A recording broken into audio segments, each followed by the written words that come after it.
pessoal, bem-vindos a mais um Jovem, eu sou o Rodrigo Guedes e hoje eu quero falar para vocês de um livro que é um pouco discriminado aí pelos designers de maneira geral, mas que eu, como publicitário e como designer, eu gosto muito dele porque ele dá dicas básicas que eu acho importantes, essenciais e brilhantes para você começar a fazer uma diagramação e um projeto gráfico de qualidade. Se chama Design para quem não é designer. Você já deve ter visto esse livro. Se você é designer, você deve amá-lo ou odiá-lo ou ser indiferente em relação a ele. Mas a verdade é que ele traz alguns princípios que são a base para uma boa criação.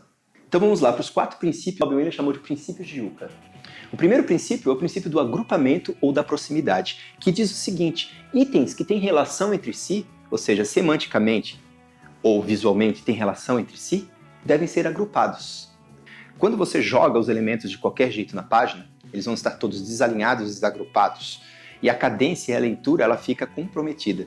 Quando você agrupa itens que têm relação entre si, como por exemplo, basicamente, título e subtítulo, o nome tem que vir com as informações necessárias relativas ao nome, né? Então, o nome e o cargo da pessoa, ou o nome e o telefone da pessoa, o endereço tem que estar lá embaixo também alinhado, às vezes com a própria marca, né? Ou você pega uma imagem, dentro da imagem, da composição da imagem, dentro da regra dos textos, você também alinha aqueles que têm relação entre si para que você forme uma composição melhor.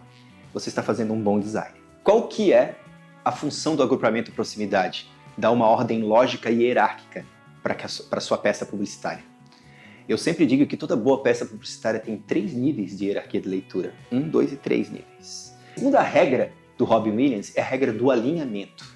Vocês já sabem, alinhamento à esquerda, direita, centralizado, justificado. Esses são alinhamentos clássicos de texto. Mas não é só o alinhamento do texto, é o alinhamento do texto em relação aos ícones, em relação à imagem. É o alinhamento da imagem em relação ao que compõe aquela imagem. Esse alinhamento ele tem uma lógica de leitura que você deve conduzir. E que lógica é essa, Guedes? Essa lógica depende do efeito que você quer trazer para os clientes. Você quer que o olhar dele seja direcionado para o centro? Você quer que o olhar dele venha de cima para baixo, da esquerda para a direita, que é uma lógica de leitura clássica? Ou você quer brincar um pouco mais? Então você usa o agrupamento para chamar a atenção, você usa o alinhamento para conduzir a leitura na direção em que você quer. A quebra de alinhamento ela pode ser feita dependendo da criatividade do design. Muita gente fala, por exemplo, eu estava dando essa aula há um tempo atrás e os alunos estavam encasquetando com a questão do alinhamento centralizado. O alinhamento centralizado, por exemplo, se você tem um texto muito comprido, muito longo, você não vai usar o alinhamento centralizado para a pessoa ler aquele texto, a não ser que seja terminantemente intencional da sua parte criar esse desconforto. Porque o centralizado ele é um alinhamento que é utilizado para chamar a atenção para um ponto específico. Então você utiliza normalmente em títulos, em subtítulos ou em citações mais curtas. Se você tem um texto muito mais longo, você vai utilizar o alinhamento à esquerda ou o alinhamento justificado. O alinhamento justificado é raramente utilizado na publicidade, na propaganda, é mais utilizado no jornalismo e em livros. Então, na publicidade, nós utilizamos muito o alinhamento à esquerda ou o alinhamento à direita, porque ele quebra um pouco o eixo do usual, dá uma boa legibilidade e, ao mesmo tempo, faz com que você não fique ali entediado com aquilo que você está lendo. E até porque, em peças publicitárias, normalmente os textos são mais curtos. A regra é a regra do contraste. Tudo aparece por contraste. Aqui entra aquilo que eu sou apaixonado dentro da fotografia, que é a luz. Tudo aparece por luz. Tudo que a gente vê tem relação com a luz sendo incidida em cima de uma superfície específica e refletindo em você uma cor e a imagem específica daquilo.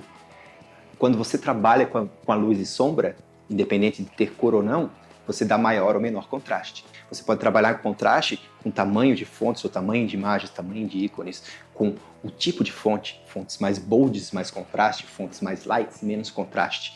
Mas você pode pegar uma fonte light e usar ela estourada na página e você vai ter muito mais contraste. E você pode, por exemplo, fazer uma brincadeira, usar a fonte light estourada e a fonte bold menor. O maior contraste está na fonte light, não na fonte bold. Então você trabalha com escalabilidade, você trabalha com o contraste por volume de linhas, né? Quanto mais grossa a linha, mais bold aquele elemento e mais contraste vai ter. Ou você pode trabalhar o contraste com luz e sombra, seja colorido ou PB.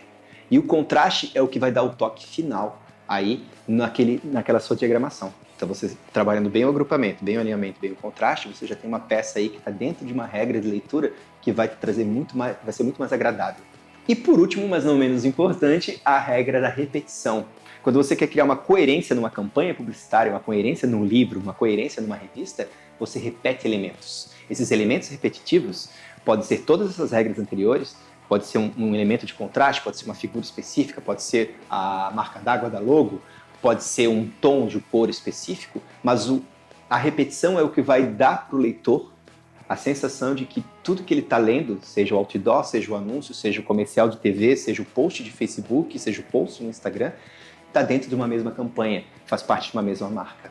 Então, a Coca-Cola sempre vai repetir o vermelho da Coca-Cola, assim como a Nubank sempre vai repetir o roxo da Nubank e o estilo clean e minimalista da Nubank. São esses elementos repetitivos que a gente utiliza para dar coerência na composição gráfica que faz com que a gente entenda que estamos dentro de uma criação profissional.